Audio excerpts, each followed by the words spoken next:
Hi, this is Kangna Ranaut, and today I'm going to be straight up. I come from Himalayas, Himachal Pradesh, where there is a little valley, and I grew up there. It's a beautiful valley in the middle of valleys. My great-grandfather was a freedom fighter. He fought for freedom with Mahatma Gandhi, and he was in the army, and later on he became a politician. He was minister for 15 years from Himachal Pradesh. So this particular village is named after him because he got electricity there, he got everything there. So people tell me that after your great-grandfather, you're the only one who's saving the name of Ranaut family. I'm like, oh wow. I was quite a rebel from childhood. Like, I would wear weird clothes. To weddings, I would wear torn shorts, and my father would be scandalized. And then if my mother says something, I would answer back. And they were traumatized with me. I've heard my mom saying that these kids who are in middle, because middle child, I might have an older sister and younger brother, they're very special. So they thought I was very special, but pain is definitely. I had my first crush in 8th standard, and my crush was my teacher. I thought I was in love with my teacher.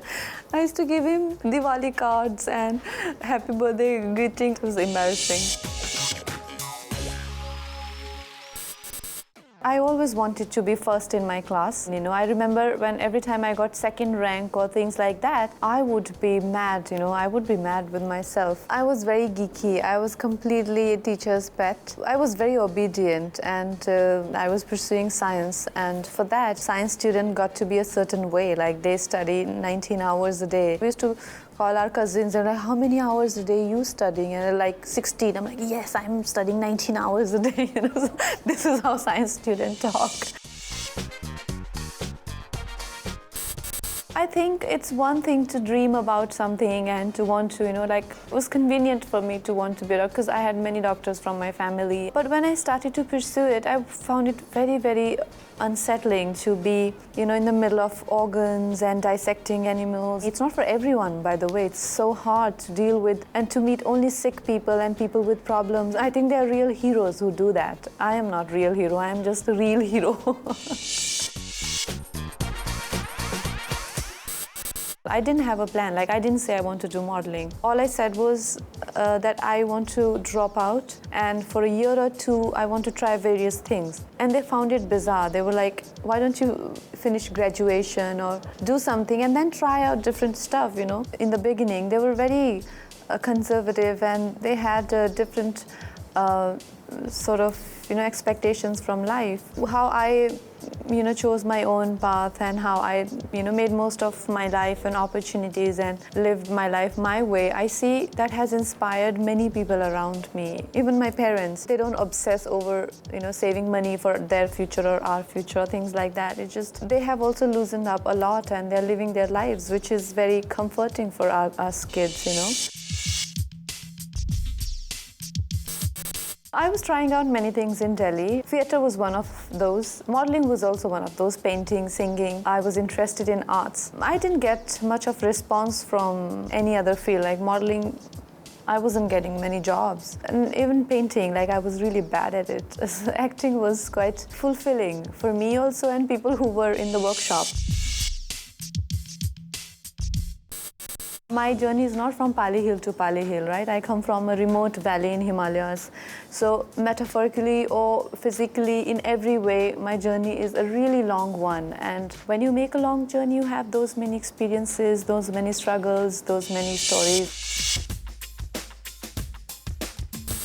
Queen has been a special film, and I think people tell me that you could have started with Queen itself. You got really traumatized or psychotic or neurotic characters in the beginning of your career. But I don't see, that happening for anyone in the beginning of their careers. Like Queen, a film like Queen needed a lot of experience. So that experience is visible in my performance. That's an experience of 8 to 9 years, of slogging, struggling, trying to figure out, learning. Queen can't be anyone's first film. Like Gangster was also good in terms of performance and all of that. But the performances are poles apart.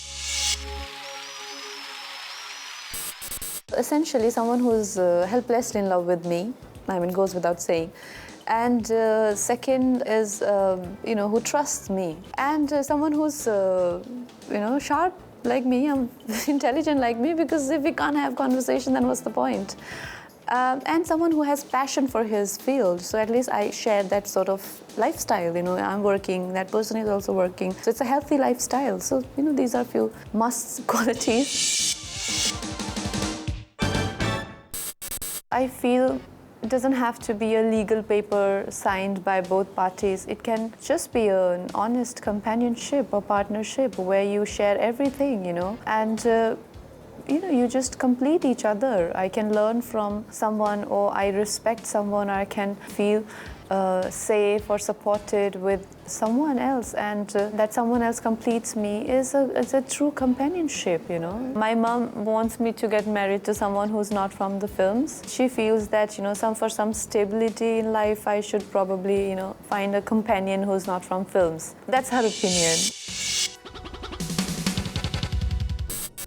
I think I'm quite an intimidating person to be with. Not that I think that. People around me make sure that I know that. I hear these comments from my friends who are very close to me. They're like, oh, I'm so scared of you, or things like, oh, please, you can say anything anytime, and be like, don't say that over there now. So I'm like, what kind of person, what kind of impression do people have of me? Like, I don't have someone who can say anything anytime or do anything anytime. That's very, very disturbing, but I just can't be anyone else. I am happy with myself. I don't know about anyone else.